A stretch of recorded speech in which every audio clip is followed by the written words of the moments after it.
जितना खजाना दिल्ली में है उतना और कहीं नहीं। अगर हमने दिल्ली के खजाने को लूट लिया तो हमारा मुल्क सबसे अमीर मुल्क हो जाएगा और सोने की चिड़िया कहलाएगा। माफी चाहता हूँ, लेकिन दिल्ली के शासक पृथ्वीराज चौहान युद्ध कौशल में निपुण हैं। उन्हें हराना लोहे के चने चबाने जैसा होगा। तो ठीक है, हम भी देख लेते हैं पृथ्वीराज चौहान की वीरता। सेनापति, दिल्ली पर आक्रमण की तैयारी करो। युद्ध की सूचना पृथ्वीराज चौहान के कानों तक पहुंचती है।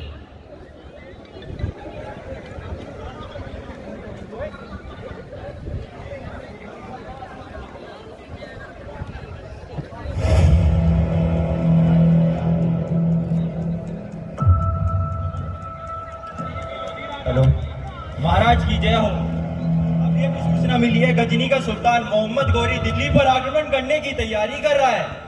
पृथ्वीराज चौहान इतना भी कमजोर नहीं कि मोहम्मद गौरी जैसे तुच्छ लुटेरे से भयभीत हो जाए। राजपूत है राजपूत, हम किसी के आक्रमण से नहीं डरते। मोहम्मद गौरी जोश में दिल्ली पर धावा बोल देता है। पृथ्वीराज चौहान और मोहम्मद गौरी के बीच घमासान युद्ध होता है और इस युद्ध में मोहम्मद गौरी पृथ्वीराज चौहान के हाथों पराजित हो जाता है। इस युद्ध को हम तराइन का पहला युद्ध भी कहते हैं। ठीक है।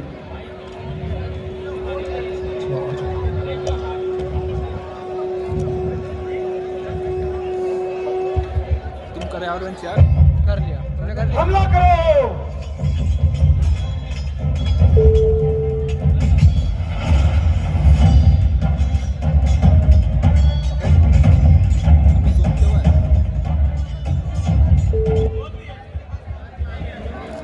इस जीत की खुशी में पूरा राजमहल हर्षोल्लास से झूम उठता है और पृथ्वीराज चौहान के भव्य स्वागत की तैयारी होती है।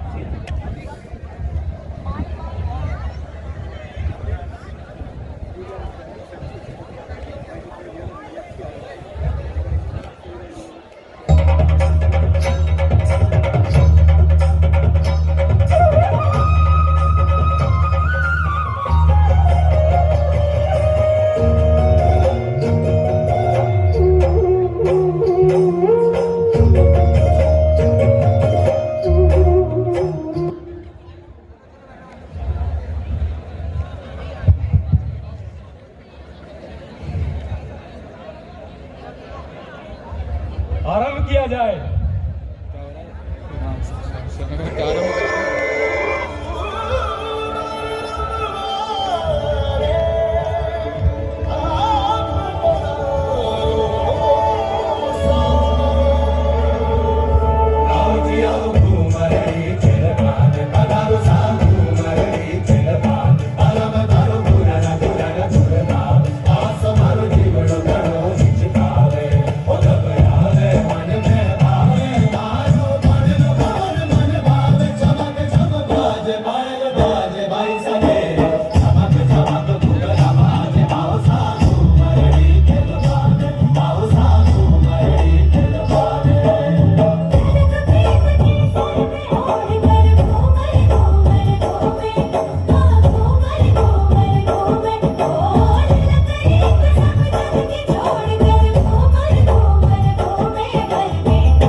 बंदी बना गौरी पृथ्वीराज चौहान के सामने पेश किया जाता है और वो सिर झुकाए पृथ्वीराज चौहान से माफी की भीख मांगता है।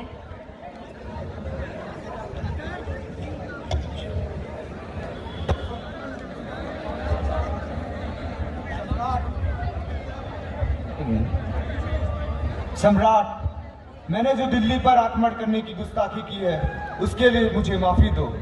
मैंने सुना है दिल्ली के सम्राट दुश्मनों को भी माफ करने का हृदय रखते हैं। तुमने ठीक सुना है, हम निहत्थों पर वार नहीं करते, फिर चाहे वो हमारा शत्रु ही क्यों ना हो। हम तुम्हें भी एक मौका दे सकते हैं, मगर तुम्हें एक वचन देना होगा कि दोबारा कभी भारतवर्ष की तरफ आंख उठाकर भी नहीं देखोगे। मैं कसम खाता हूँ सम्राट, दिल्ली पर नजर उठाकर फिर कभी नहीं देखूंगा। महाराज, वैसे तो मैं राजकवि हूँ, फिर भी मुझे लगता है गौरी को क्षमा की नहीं, मृत्युदंड की जरूरत है, मृत्युदंड की। हम आपकी सलाह का सम्मान करते हैं, मगर गलती सुधारने का एक मौका अवश्य देंगे। अवश्य महाराज।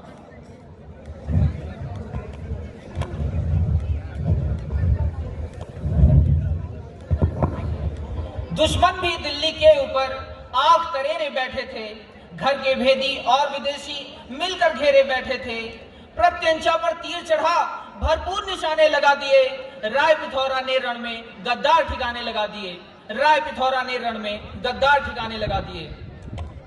इस तरह क्षमादान पाकर मोहम्मद गौरी गजनी वापस लौट जाता है। वह दिन रात पृथ्वीराज चौहान को के खिलाफ षड्यंत्र रचता रहता है।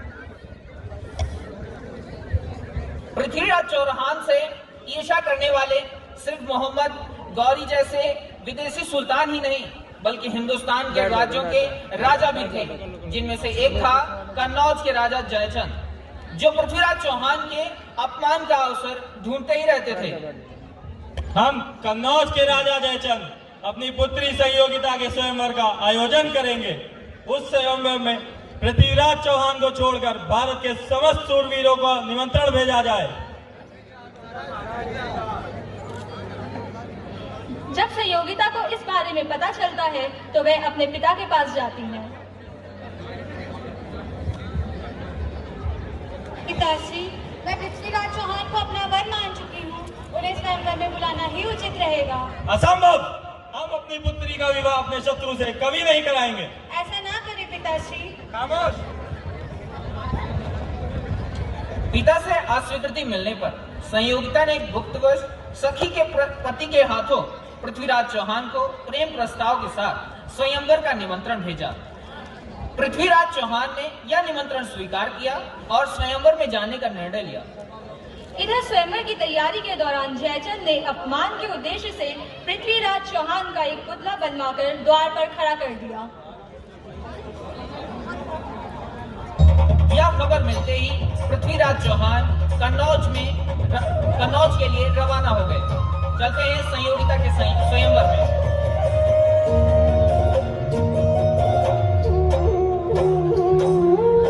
स्वयंवर के दौरान संयोगिता द्वार पर खड़े पुतले को देखकर पहचान जाती है और सोचती है कि यह तो मेरे पृथ्वीराज चौहान ही है, जिन्हें मैं अपना वर मान चुकी हूँ। यह सोचकर वे पृथ्वीराज चौहान के पुतले को ही वरमाला पहना देती है। क्रोध की आग में भभकते हुए पृथ्वीराज चौहान इसी समय स्वयंवर में आ पहुंचते हैं। संयोगिता ने मेरी प्रतिमा को वरमाला पहनाया है, अतः ये मेरी पत्नी हुई और इस अधिकार से मैं इन्हें लेकर जा रहा हूँ। यदि किसी सम्राट में साहस हो तो मुझे रोक कर दिखाए।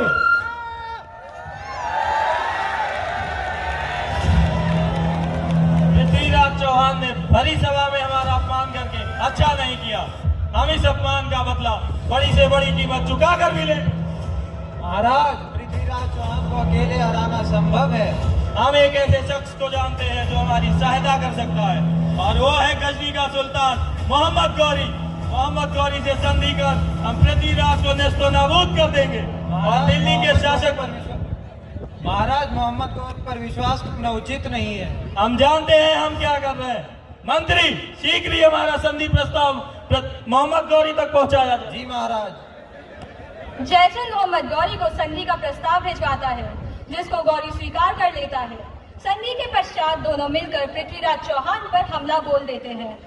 इतनी विशालकाय सेना को भी पृथ्वीराज चौहान साहस एवं निडरता से डटकर सामना करते हैं, परंतु दुर्भाग्यवश अंत में बंदी बन जाते हैं।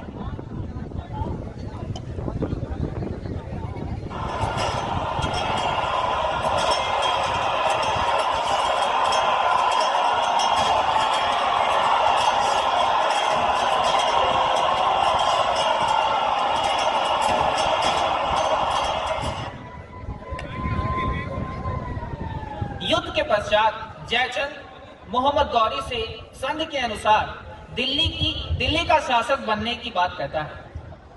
मोहम्मद गौरी, हमने अपना वचन निभाया है अब तुम भी अपना वचन निभाओ और हमें दिल्ली का शासक। जयचंद, तुम्हारे सहायता के बगैर पृथ्वीराज चौहान को हराना असंभव ही नहीं था। तुम्हें तो इनाम जरूर देना चाहिए। सैनिकों, इस गद्दार जयचंद को बंदी बना लिया जाए। पृथ्वीराज मोहम्मद गौरी, तुम ये क्या कर रहे हो? तुम्हें ये विजय हमारी सहायता से मिली, तुम हमें इस तरह से धोखा नहीं दे सकते। जयचंद, मुझे ये विजय तुम्हारी आपसी फूट से मिली है। जो व्यक्ति अपने देश से गद्दारी करने से पीछे नहीं हटता, वो क्या वो होगा कि वो मुझसे गद्दारी नहीं करेगा।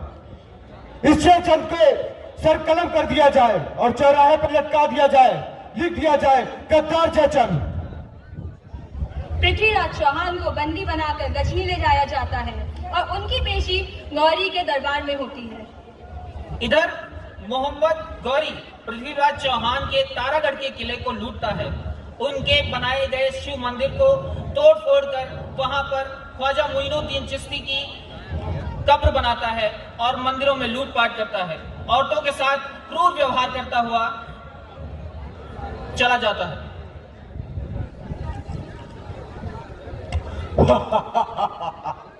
पृथ्वीराज चौहान, दिल्ली का सुल्तान, आज हमारे सामने बेड़ियों में जकड़ा बंदी बना खड़ा है।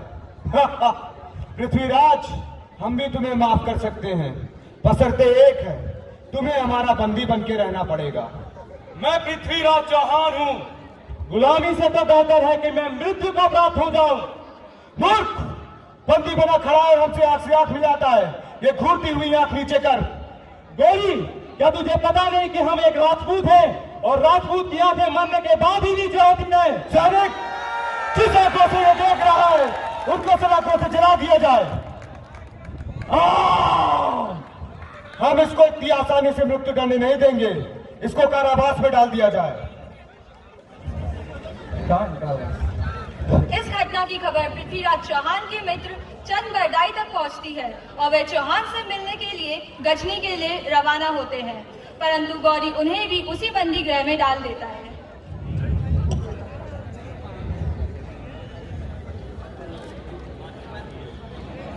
मित्र, मैंने गौरी को 16 बार माफ करके गलती की। अभी भी मुझे यदि एक अवसर मिल जाए तो मैं उसका वध कर दूं। क्या हुआ?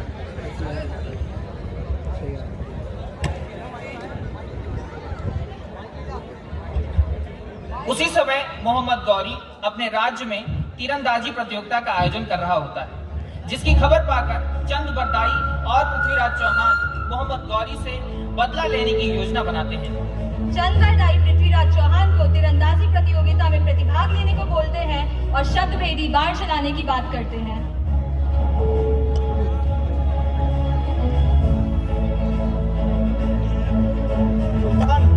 आपने जो तीरंदाजी के खेल का आयोजन किया है, इसमें हमारे पृथ्वीराज चौहान भी हिस्सा लेना चाहते हैं। वो अंडा भी तीर चलाएगा? शायद आपको पता नहीं है, महाराज तो हमारे शब्द भेदी बाण चलाने की शिक्षा प्राप्त है। तो ठीक है, अगर पृथ्वीराज चौहान चूकते हैं तो मृत्युदंड तुम्हें भी मिलेगा। बोलो, है मंजूर? मंजूर है। पृथ्वीराज चौहान को बुलाया जाए।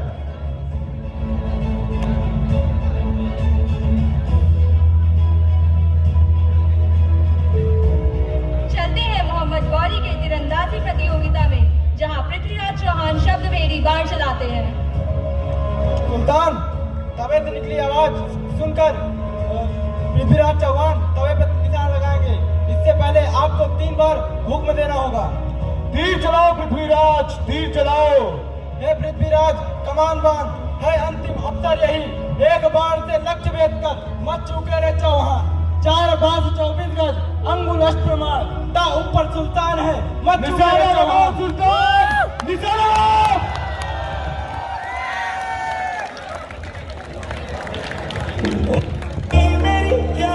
मैंने अपना वतन ले लिया सर बरदाई, मैंने अपना वतन ले लिया। कहती थी तेरा चांद हूँ मैं और चांद हमेशा रहता है। गुलामी से तो बेहतर मृत्यु लोग है और शत्रु के हाथों मरना पृथ्वीराज चौहान के शान के खिलाफ है। बन के मैं खिल जाऊं, इतनी है दिल की आरज़ू। तेरी नदियों में